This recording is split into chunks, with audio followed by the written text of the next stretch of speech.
Welcome to Healed, Whole, Called, the podcast where stories of trauma meet the healing power of Jesus. Each week, we journey with women who have walked through pain, wrestled through the process, and now stand in the promise of who God called them to be. This is more than storytelling. This is sacred space, where honesty is welcome, healing is possible, and hope is alive. And now, here's your host, Wendy Melrose. Hey everybody, today I am honored to welcome Valerie Huard, an award-winning expert in trauma-informed decluttering, best-selling author and co-founder of The President of Do Well.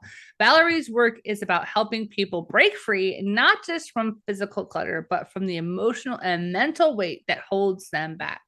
With a background in occupational therapy and trauma recovery, she created the Do Well method, a holistic approach that blends resilience with productivity so people can live lighter, lead better, and step fully into their God-given purpose.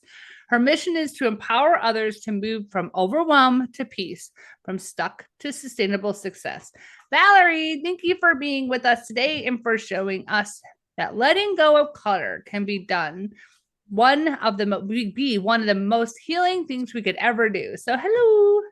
It is. Thank you so much. I'm so happy to be here. Yeah, it's so exciting. I can't wait to learn more. So, okay, share with us like the beginning of how did this all develop? Oh my God, that needs to be decades ago. Okay, first. So I unfortunately had a trauma in my childhood, and I was dealing with it, thinking I was dealing with it, and then at some point in life, everything became too much. I was overwhelmed. I had clutter everywhere, just too much. I was taking nap in the afternoon. I was not able to volunteer or work anymore. Mm. And I went to see the doctor, and I will always remember when he told me, "Ma'am, you will just get worse with the year." Yeah, That's encouraging. Don't you hate doctors? I'm sorry, everybody, but you guys will so learn over it's time. not all doctors that are like that, but no, but it's that just those ones that ruin it for everybody else. Exactly. So I went on a journey of trying hypnosis, EMDR, different medication, psychotherapy, like retreats, lots of different things. Sure. Of course, praying being part of it. And I was thinking I was managing. And then one day my mom asked me, "Val, why do you have so much pasta? Are you cooking for an army?" And when she left, I opened my pantry and there may be 20 packs of pasta, 50 pounds of flour, and maybe I don't know how many cans. And when I look around, there were piles on my dining room table, on my countertop. I look at my clothes. I may have three size up, three size down, just in case. Right. And I had packages not open and things like that. Mm-hmm. So I'd say, okay, I have a lot of stuff, but it's okay. I'm still able to invite guests at home because I can put everything in my bedroom when guests are coming and hiding there or in the basement, and we're all fine. And then come that day where my husband got a posting, a transfer for his job across the country, and the movers company came. And I remember that guy in his blue uniform. He looked at me and said, "Ma'am, we cannot move you. It's a moving company." And they're telling me, "We cannot move you." And he followed after by saying, "You need to let go of at least 50% of your belongings." 50%. What? Exactly. So we had 3 months to declutter. It was too much in a too short period of time. So my husband had to be going to his new position first, and I stay behind to declutter and take care of the kids. So that night, I really knelt down. I hadn't cried for years, and that night, I'm crying and crying, and tears are just flowing. Some people will say I hit rock bottom, maybe. But what I will say is it was the beginning of my awareness that if I didn't do something, if I didn't change, I will stay stuck. Mm. So the following day, I really start after that turning point to declutter a little bit every single day. And about a year after, we were able to reunite the family together, and I decided, you know what, I don't want other family living what we just live. So I will Sure. become a home stager to help other family. I quickly realized that putting a blanket here and there or a pillow, everybody is able to do that. It's the decluttering part that is difficult. Right. Therefore, I become a professional organizer. And then I realized quickly that professional organizer, and not all of them, but a lot of them, know that if they come, they declutter with the people, the clutter will come back and they will have their contract again in a month. Sure. Just like with And I losing say, weight. I don't want that. Mm-hmm. So I specialize in decluttering and then reach out to neuroscientists and lots of people to really realize that there's a link between clutter and trauma. Right. And this is what we decided to write about in 2018. Wow. In fact, we decided to write about that in 2017, but by the time that we write and we make the edition and all of that, the book was published in 2018, September Nice. 11, 2018, in honor of all the people that have trauma. Sure. Wow. So the book is called Put That Stuff Down. This is the second PTSD. edition, as That's you see. I co-write with my husband. And we did a second edition at some point to make a little bit of correction in it, typos, and buff it up a little bit as well. mm-hmm. So that's the second edition. We have sold of Put That Stuff Down over 40,000 copies. Wow. There's a Congratulations. lot, thank you. There's a lot of people out there that need help with clutter and Well, trauma, it's with so both. it's so true. My children's father, my ex-husband, he had a childhood that was challenging, and I know that that's why there's this issue of letting things go. Yeah. And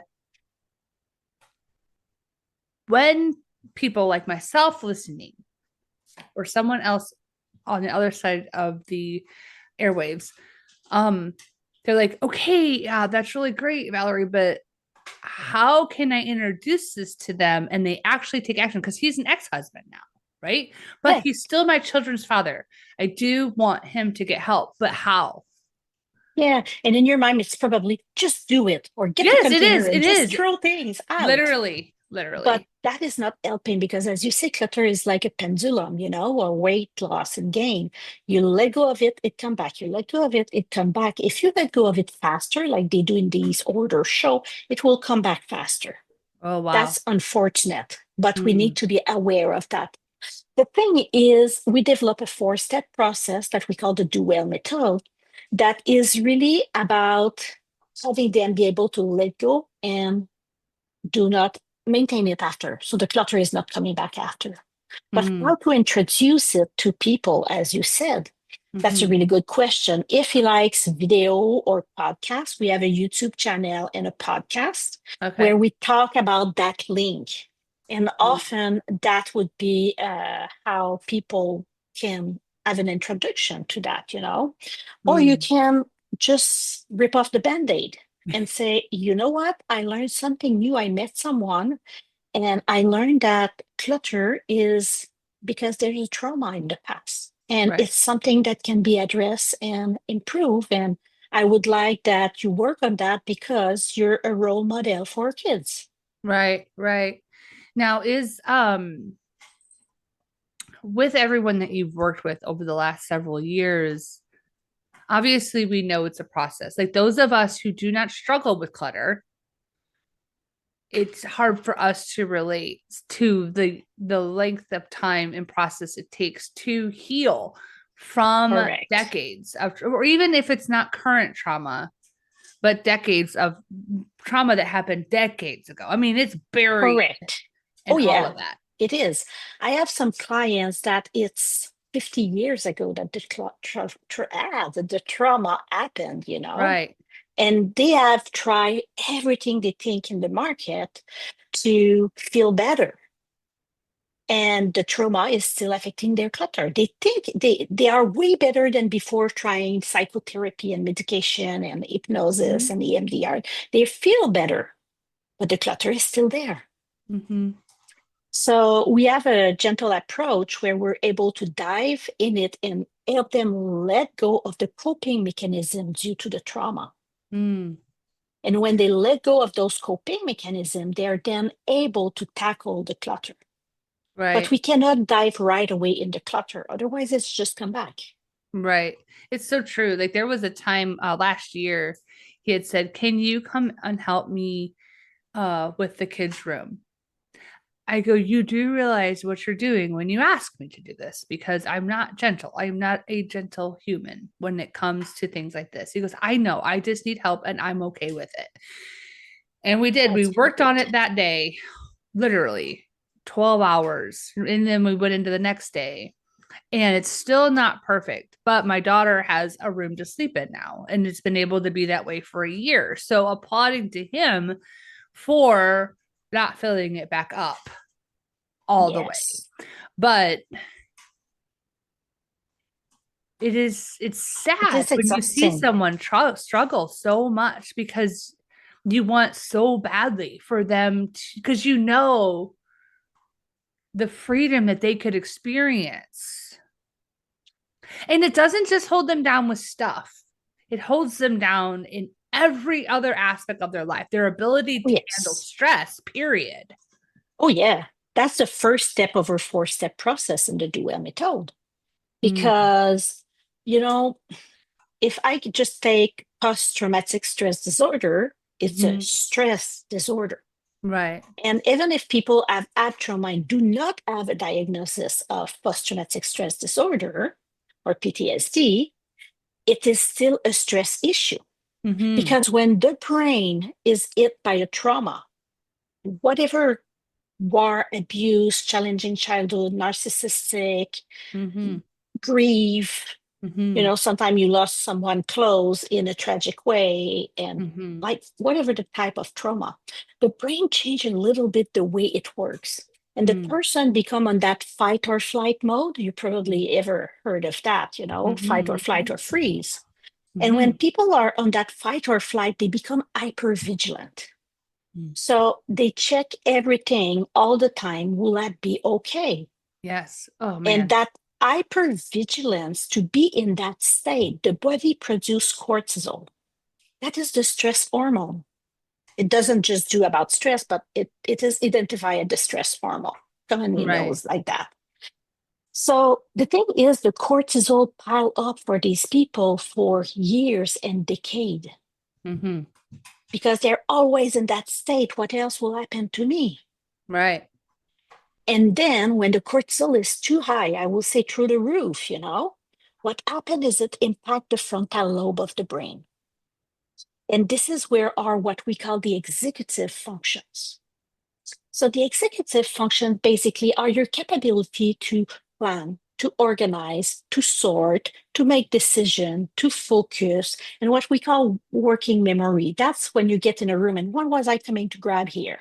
So that's working memory. So it is truly hard to maintain a home if these executive function or these ability are not working.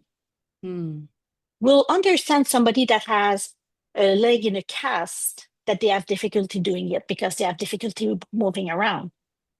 But these executive function being slowed down is as important as somebody that has a cast. It's just that we don't see it the same way. Right. So we don't have the same compassion for the people that it's their stress that slow down their executive function. Wow. That's good. Now, if this has become generational, because that's kind of, you know, I do know that there is a house that has generations of stuff in it. Yeah. With healing, do you see, I'm kind of hopeful, when one heals, the other family members heal because they see what's happening here, then the mother can heal, which then protects the future generations, which is then instead of the past, it heals the children. So do you see that Correct. happening? I see that happening. That's amazing. How has the transformation affected you and in knowing that what happened in your past, God has been using it to help people all over the planet? Like, what's that feel like? Oh, that feels great. Like it allows me to forgive what happened in the past, to forgive the person. That's not meaning I agree with what happened, Mm-hmm. but I was able to forgive the person and Mm-hmm. understand that that individual suffer as well in life. That's amazing. And that forgiveness is what's free you up. Hmm. Well, I know that you have an amazing giveaway for our listeners. Do you want to share about that? Yeah, I have something that I call the 7 secrets of decluttering. And this is a link that will be in the show notes. It's up.duelht.com. That's our website, /7 secrets-WR. But the thing is, just to give you an idea of one secret, okay? When people decide to declutter, let's say they get on that plush toy and they touch it and they want to pet it and play with it, and they will keep it. The thing is, if they wear a pair of gloves while decluttering, that makes a barrier between the sense of touch Mm, and the plush toy. So, what that barrier does is the sense of touch is related to the limbic system in the brain. mm, And that's where all the emotion and the past and the stories and all of that comes. So, when people touch while decluttering, 5 to 10 minutes after starting, they will be overwhelmed and they will stop. yes, every I'll time. go do something else. Exactly. But when Mm-hmm. you use a pair of gloves, you're able to work longer in decluttering. You're able to make more objective decision because you're not impacted as much with your Wow. limbic system. And people declutter 40% more without regrets. Wow. So that's an example of one of the 7 secrets that are there. So with this whole decluttering thing, and maybe even with the gloves with the desensitization or whatever the limbic system, the whole I might need this one day, or I don't want to have to rebuy it later. How do you deal with that? Or is that tied to it? It's tied to it because when people understand that I don't use it, I didn't use it in the last 15 years, the Mm-hmm. chance that I will use it in the next 10 years are small. Mm, Yes, because there's something in the brain called the reticular activating system. So what happened with that is if I saw, let's say that their AirPod case, right. and then I do something else and I decide to let go, I have more chance to see AirPod case wherever I see in the future Mm, because my reticular activating system is focusing on that. So if I let go of it, it's sure that in the next 2 weeks, I will say, oh, I shouldn't have let go of that because now I need it. It's just that your reticular activity system make it that you see a need for that. mm, But you can do the same activity with your other headphones that you have. You don't need that AirPod, for. In this case. It's like the right. same thing when I let go of my food processor. I wasn't using it. But after that, it's kind of, oh, I could do this with it. I can do this with it. But I wouldn't even do it even if I would have keep it. Right. And I will use the knife and I will be able to do everything. It will take a little bit more time, but I will still be able to do everything and it takes way less space. Right.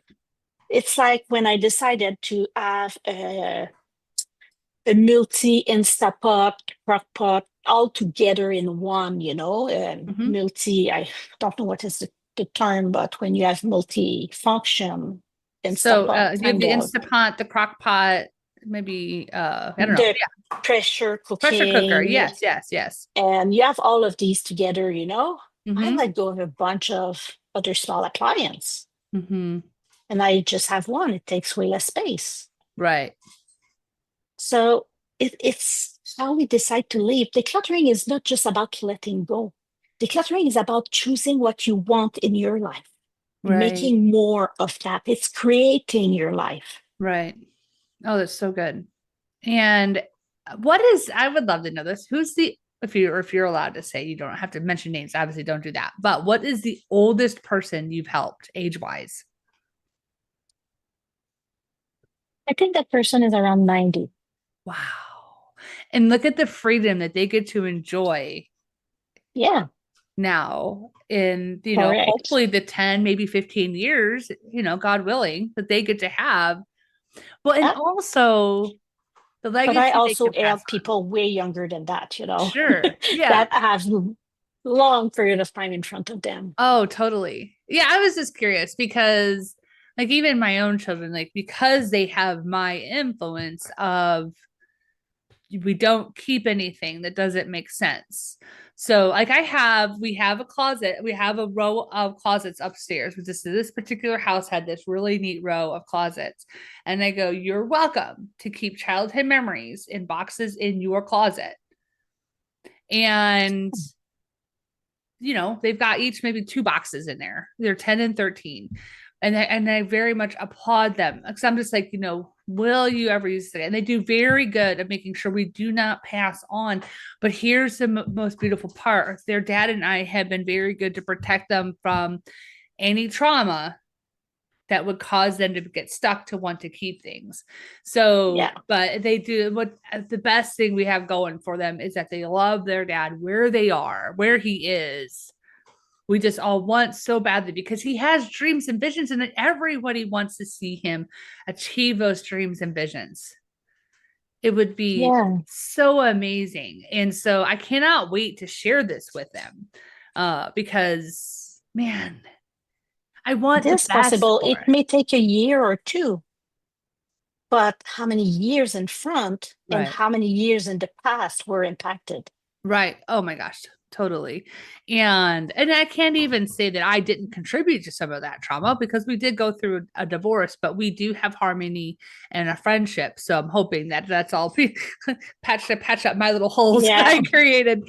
But I would love for you to finish off this amazing podcast with words of encouragement for anyone that is stuck themselves or their loved one is stuck. Yeah, I always say you are not born to just survive in life. Hmm. You're born to thrive. So, yeah, that's what God is offering you, the chance to thrive in life. That's amazing. That's so Don't good. stay stuck in that surviving mode. Mm, that is so good. I just really am grateful that we had this opportunity. I know it's going to change so many lives, including my own personal life. And I thank you so much, Valerie, for sharing your heart with us today. To our listeners, remember your story isn't over. You are not disqualified by what you've been through or you're going through. With Jesus Christ, you are healed, whole, and called. Thanks. Yeah. Thank you. Thank you for joining us on Healed, Whole, Called. If this episode spoke to your heart, don't keep it to yourself. Subscribe and share it with someone who needs to know that healing is possible, purpose is real, and God is still restoring. And before you go, visit resilience-press.com and download your free copy of Get to the Point of Self-Publishing, Wendy's guide to help you move from stuck to published with clarity and confidence. You'll find it in the free resources section. Until next time, stay rooted in truth, covered in grace, and always moving toward the promise.